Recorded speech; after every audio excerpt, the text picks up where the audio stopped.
In today's video, we continue on with our NHL season preview series. Today, we look at the Anaheim Ducks as we work our way through the Pacific Division. The Ducks, of course, were a fairly low-ranked team last year, and it could be facing the same thing. There's lots of young talent, though, so today we're going to discuss how the team has changed and what their expectations are coming up next.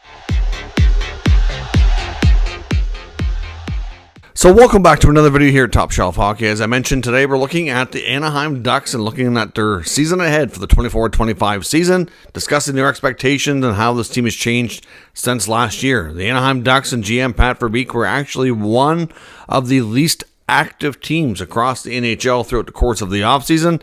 There really wasn't a lot of substantial change.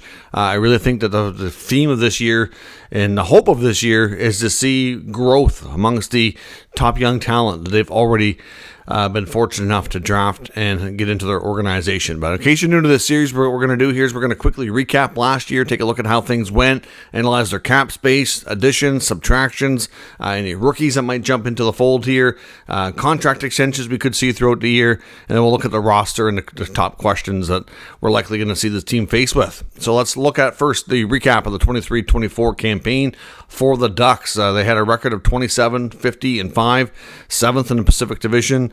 Ended up picking 3rd overall at the 2024 NHL draft, only had 59 points, so certainly not a good year. It's another bottom-out season for the Ducks. They had obviously not a lot of success. They had a fair bit of injuries as well, even amongst the young core, plus they had Leo Carlsson kind of easing his way into the NHL, not playing every game, so certainly a different approach that way as well. They ended up scoring 204 goals, allowing 295, so that's a pretty substantial goal differential, minus 91. Both of those categories ranked 30th in the NHL, so certainly lots of room for growth there. The power play was not great either, 17.9%. 25th.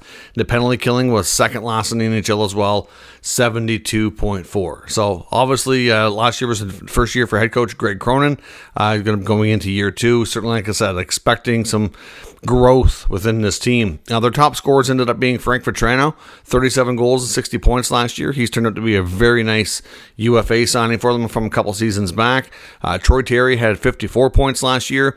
Mason McTavish and Adam Henrique both had 42, and Ryan Strome had 41. Of course, Henrique had been traded to the deadline, or around the deadline, to the Edmonton Oilers. This team has not been a playoff team for the past 6 years. The last time they had any playoff success was in 2017 when they went on a run to the conference finals. In 2018, they did qualify for the playoffs, but lost in round 1, and then they've missed the past 6 years since then. So certainly, it's been rebuilding for some time. As I mentioned in some of the other videos we've done on the Ducks over the course of the offseason, this team has had a lot of first-round picks. They've had 10 first-round picks in the past 6 years. A lot of these players are in the mix, and not all of them are going to be guaranteed bona fide NHLers, but a decent amount of them are. Some of them with very high-end talent. Looking at this roster, what they have in the mix there, it's really time, I think, for them to take a step forward. And to be honest, I honestly thought we'd see Pat Verbeek be a little bit more active this year. After being out of the playoffs for 6 years, and in those 6 years having 10 first-rounders, and they've made a lot of good selections with those picks, have a lot of talent, but to be honest, I think they could be surrounded by some higher-end, supporting cast, so to speak. I think it's time for Anaheim it's not, they can't say the rebuild's over, but it's time to say we need to be more competitive, and it's time to say that we have to take things a step forward for sure. Going into the year, they have tons of cap space, $21.7 million, so they can certainly, make use of that by adding more talent, weaponizing their space to take advantage of other teams, what have you. They have lots of money to work with, no issues there. Additions, subtractions won't be long with this team because, like I said, there wasn't a ton. New to the team this year, you got Robbie Fabry and Brian Dumoulin. Both players essentially come in as a cap dump from their former clubs. The Ducks can put them to use. They can be, serviceable players for them for this year. Then they can make decisions long term. They also brought in Mark Pysyk and Boris Kachuk on PTOs. They're in training camp right now, so we'll see if those lead to anything. Subtractions, Jacob Silverberg retired, so he's no longer with the club. We got Max Jones and Bo Gruel were both not retained, both RFAs that were not qualified, and essentially ended up signing elsewhere. As far as rookies that could have an impact on this team, well, you've already got a lot of youth. I don't know if there's going to be a lot of impact, but you could see guys like Nestorenko and Tristan Luneau continue to, obviously be getting some games and having some kind of impact here. Beckett Seneca, their number 3 overall pick in the 24 draft. I would suspect the best thing for him is just to go back to junior. I know some people think, and I would agree with that pick was a little bit of a reach. I think he even thought so too, seeing his reaction to go so high. So I really think for him to go back and dominate junior this year would be probably in his best interest. So I don't see him playing in the NHL. Is it possible maybe before they send him back to give him a couple of games as a sample? Maybe, but that's probably about it. As far as guys that are eligible for contract extensions this year, you've got 4 veteran guys, and it's hard to say that will be UFAs if they don't sign. If any of them will get done. You get Fabry, Vetrano, McGinn, and Dumoulin. Vetrano's been the main player that's been productive and effective for them. So we'll see. I mean, I don't know if he wants to continue in Anaheim or if he'd rather move on to a team that's closer to winning. Seeing he's not old, but he's certainly older than a lot of these young guys. So obviously at a different stage of his career. So I'm not sure what his interest is. On the RFA side, guys that are eligible for extensions include Isaac Lundestrom, Brett Leeson, Mason McTavish, Urho Vakanainen, and Lucas Dostal. I would suspect McTavish will likely get locked up long term. I don't know if that's going to happen during the season or after, but I expect it will. Same with Dostal. I'm not sure if it's going to be an 8-year deal for Dostal, but I can see it being at least maybe 5 or 6. I do think there's a fair bit of confidence in him to be the goalie of the future. And obviously, the sooner they can lock him up, before his price continues to rise, would be even better for the team. So we'll have to wait and see, but I do think we could see a couple of these RFAs extended during the year. So analyzing the roster going into the year, you're going to have John Gibson, Lucas Dostal between the pipes. On the back end, you're going to have Cam Fowler, Pavel Mintyukov, Jackson Lacombe, a newly appointed captain, Radko Gudas, obviously Dumoulin, Owen Zellweger. I expect Luno to get some games in there too, but I don't know that for sure there's a guaranteed spot for him to play all the time.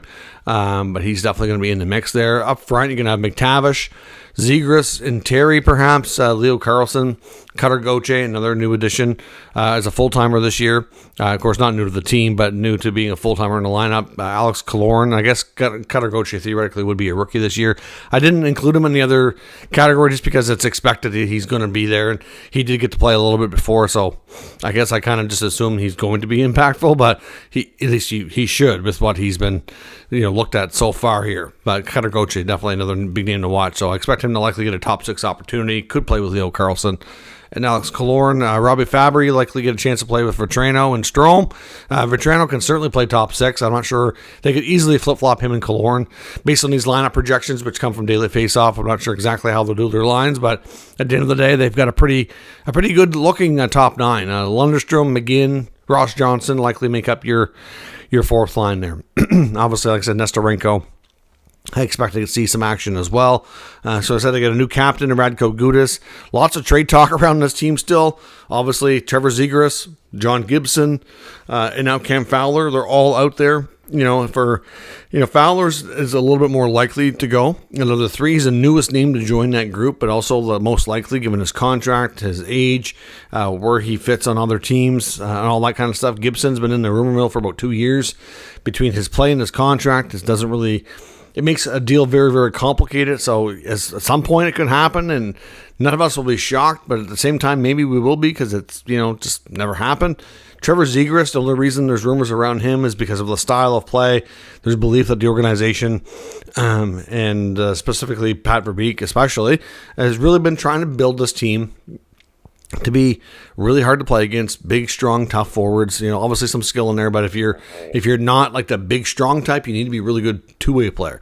And Zegras isn't the best defensively, and he's not exactly what you call a big, strong power forward. So certainly, they have been challenging him to kind of adjust and change and add to his game to make more things available to him, to be able to play more roles. We'll see if that works out. I'm not sure at this point, depending on unless we see some significant change, that he'll have a long future there, and I think he would be easy to trade. It's just a matter of the team getting the return that they're looking for. So, in all honesty, Zegras, Fowler could be moved. Gibson, like I said, it's been something that's been rumored forever. Will those guys get new starts this year and move on from the club?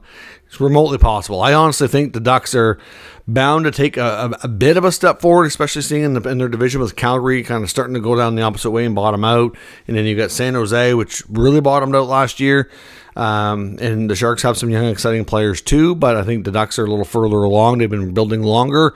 So, instead of 7th, I could see them maybe, if everything goes well, getting up to 5th. That's probably your best case scenario, 5th or 6th. I mean, Seattle to me is difficult to peg. I don't have a ton of confidence they can get back to the playoffs, and it wouldn't be shocking if a team like Seattle even falls a little bit. LA is a little bit of a wild card. I think they can still hang around the 3-4 range. But, if teams like Anaheim and San Jose are on the cusp here in the next couple of years, I think depending on how the other teams do, they can overtake them and jump back and get into that top 3 conversation. I really think it's possible, probably about at least 1, if not 2 years away from that happening, but I do think it's reasonable to expect that. So I guess, being a more competitive team, a more entertaining team, seeing these kids take a big step is kind of your expectation. With a little bit of movement in the standings, you're probably still looking at a pick in the top 10 to 15, somewhere in that range, but it shouldn't be as high as it's been in the years past where they've gotten your Leo Carlson, your Mason McTavish, your Beckett Seneca, etc. So let me know what you think on the Ducks and what your expectations are in the comments. We'll discuss further. If you're new to the channel, of course, make sure you subscribe and stick around. We'll keep you up to date with all the news, rumors, and analysis of all 32 NHL teams. Thanks for watching. I'll catch you next time.